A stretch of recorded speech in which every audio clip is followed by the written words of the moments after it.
दोस्तों, सदियों की तमन्ना पूरी हुई।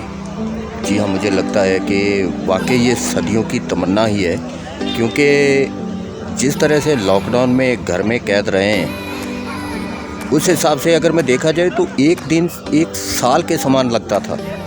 तो जाहिर सी बात है कि वे सदियाँ या युग कह लो, मुझे तो ऐसा लगता है कि जैसे मैं द्वापर युग में आया था और अब इस युग में इस वक्त हिमाचल के नड्डी में हूँ।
और आप कहाँ से? सर हम यहाँ लोकल हैं। हमने तो आपका यूट्यूब देखा, मैंने तो आपका। अच्छा अच्छा। हमारे को यूट्यूब पर लग रहे हैं। Thank you sir. चलो चलो सर, मिलते हैं बाद में।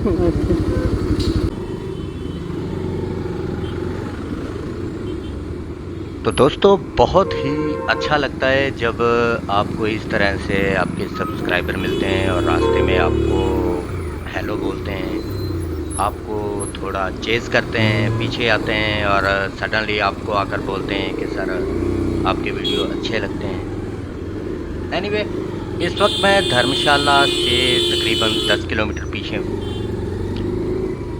बहुत अच्छा सफ़र रहा। चलिए देखते हैं धर्मशाला और नड्डी के नज़ारे, क्योंकि मेरा डेस्टिनेशन तो नड्डी ही है।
और मेरे पीछे आप देख रहे हो, इसे डल लेक बोलते हैं। वैसे तो श्रीनगर में ही डल लेक है, लेकिन ये यहाँ की डल लेक है। बहुत ही टूरिस्ट यहाँ आए हुए हैं क्योंकि लोग ऊब चुके थे और अब सबके चेहरे पे रौनक है, सबके चेहरे खुश हैं। और मैं अपने पूरे लगेज के साथ आया हुआ हूँ, ये आप देख सकते हो। टेंट लगाने का पूरा सामान मैं अपने साथ लेके आया हूँ और आप बिल्कुल बोर नहीं होगे। जिस तरह से मैं ब्लॉग शूट करने की कोशिश कर रहा हूँ, आप बिल्कुल भी बोर नहीं होगे। और दूसरी बात यह है कि अभी लोकेशन तलाश कर रहा हूँ, मैं देख रहा हूँ कि कहाँ पर टेंट लगाऊँ। मैंने एक लोकल से पूछा था, क्योंकि कैंपिंग के लिए लोकल बंदों से पूछना ही पड़ता है। अगर हम नहीं पूछेंगे तो प्रॉब्लम हो सकती है। कोई हमें अगर आकर सोते हुए आकर उठा देगा तो फिर रात को कहाँ जाएंगे। इसलिए मैंने पहले किसी से लोकल से पूछा है, वो बोलते हैं कि कोई प्रॉब्लम नहीं है, आप कहीं भी कैंपिंग कर सकते हो, टेंट लगा सकते हो, बस आसपास कचरा नहीं बिखेरना। जो भी आप वहाँ खाओगे, जो भी आपके पास कुछ पेपर या कुछ भी नैपकिन वगैरह आप वेस्टेज जो भी आपका होगा वो उसे साथ लेकर जाएं या डस्टबिन में डाल दें। और ये हमारा फ़र्ज़ भी बनता है, क्योंकि अगर हम कहीं घूमने के लिए जाते हैं, कहीं अच्छी जगह पे जाते हैं, तो उस अच्छी जगह को अच्छी बनाकर रखना हमारा फ़र्ज़ है। तो दोस्तों, अभी लोकेशन मैंने नज़र में कर ली है, तो देखते हैं, टेंट लगाते हुए आपसे फिर मुलाकात होगी। तो दोस्तों, आज हमारे साथ बहुत बड़ी ट्रेजेडी हुई। क्या बताऊं मैं आपको, मतलब इतना ज़्यादा परेशान मैं कभी भी नहीं हुआ, बिल्कुल कसम से कभी इतना परेशान नहीं हुआ। खैर, हमने टेंट लगा लिया है, टेंट में बैठा हूं मैं इस वक्त, लेकिन टेंट बड़ी मुश्किल से लगा। कोई लोकेशन मेरे को अच्छी मिली नहीं। धर्मशाला में नीचे ट्राई किया मैंने, खैर तब तो दोपहर का वक्त था थोड़ा सा, तो मैंने जगह देख रहा था, लेकिन कोई प्रॉपर जगह अच्छी मिली नहीं, कोई व्यू अच्छे नहीं थे। उसके बाद मैं नड्डी गया, तो नड्डी में भी डल लेक के पास जगह जगह पर गौ माता ने गोबर कर करके बस क्या बताऊं मैं, कोई जगह मिली नहीं। मतलब टूरिस्ट तो इतने ज़्यादा कि क्या कहूं। नड्डी से मैं मैक्लोडगंज की तरफ निकला, तो जहां नड्डी का टर्न आता है, धर्मशाला से नड्डी को टर्न करते हैं, सीधे मैक्लोडगंज जाते हैं। तो मैं मैक्लोडगंज के लिए निकल रहा था, तो तकरीबन नड्डी के टर्न से लेकर मैक्लोडगंज चौक तक पूरा का पूरा जैम, एकदम जैम। और दोस्तों, वो जैम पीछे से आ रहा था, तकरीबन कोई 5-6 किलोमीटर का जैम था, जिसमें मतलब तो वो सब लोग आने वाले कहाँ थे, मैक्लोडगंज, जहाँ पाकसूना टेम्पल की तरफ। फुली पैक्ड, किसी होटल में कोई रूम नहीं है, किसी गेस्ट हाउस में, किसी होम स्टे में, किधर भी कोई रूम अवेलेबल नहीं है। खैर, हमारे पास तो अपनी सुविधा तो रहती है, मैं तो ट्रैवल करने का फ़ायदा नहीं है, अपना टेंट तो मेरे पास होगा ही होगा जब मैं कहीं जाऊंगा, क्योंकि होटल के एक्सपेंसेस मैं जल्दी किए देने वाला नहीं हूँ। लेकिन मैं अकेला था, तो मैंने कहा कि चलो भाई ट्राई कर लेते हैं, कोई सस्ता सा लॉज मिल जाए, लेकिन किधर कोई भी रूम अवेलेबल नहीं। तो फिर क्या है जी कि मैं एक धर्मकोट की तरफ निकला। मैं मैक्लोडगंज से भागसूना टेम्पल की तरफ जो सीधी रोड आती है, तो भागसूना टेम्पल की तरफ जाने की बजाय मैं सीधा धर्मकोट की तरफ चला गया। तो धर्मकोट में भी किधर कोई रूम नहीं है, किधर भी नहीं है। हाँ, एक गेस्ट हाउस, एक हॉस्टल है, वहाँ पर बेड मिलता है, लेकिन पर बेड वो मज़ा नहीं आता भाई, क्या बताऊँ मैं आपको। वो इतनी, मैं तो पर बेड के हिसाब से लेकर, हाँ चंडीगढ़ में एक दो बार रहा हूँ धर्मशाला वगैरह में, लेकिन तब ये काम थोड़ी था, तब मैंने एडिटिंग नहीं करनी थी। अभी आप देख लीजिए, मेरे लैपटॉप पर डाटा ट्रांसफ़र हो रहा है और इधर मेरी मैगी पड़ी है। तो इधर एक ढाबा है छोटा सा, लड़का तो हिमाचली है लेकिन पंजाबी एकदम ठाठ से बोलता है, तो उसके साथ थोड़ी यारी गांठ ली हमने। तो मैंने कहा कि भाई अभी रात का वक्त है तो तेरे पास रश तो इतना ज़्यादा खैर नहीं होगा, तो क्यों ना मैं यहाँ तेरे पास इधर बगल में जगह खुली है तेरे पास, तो यहाँ टेंट लगा लूँ। तो भाई साहब उन्होंने बहुत प्यार से कहा कि भाई साहब बिल्कुल लगा लीजिए। तो भाई वहीं पर हमने अपना टेंट लगाया है। तो टेंट में अभी मैं बैठा हूँ, लाइट टेंट के ऊपर जल रही है और अपना काम चल रहा है। तो कल सुबह मैं आपको धर्मशाला दर्शन कराऊंगा। यहाँ के मेन जो पॉइंट हैं वो आपके साथ शेयर करूंगा, कहाँ कहाँ मैं जाता हूँ, कहाँ कहाँ घूमता हूँ। तो अब तो भाई सो जाना है, तो फिर मिलते हैं नए व्लॉग में। तब तक के लिए वीडियो देखते रहिए। अगर आप चैनल पे नए हो, इस वीडियो को पहली बार देख रहे हो, तो भाई सब्सक्राइब कर दो और घंटा दबा देना। उसका फ़ायदा ये होगा कि मेरी हर एक वीडियो की नोटिफिकेशन आप तक पहुंच जाएगी। तो भाई इतनी सी बात, नेक्स्ट वीडियो के लिए रब रखा।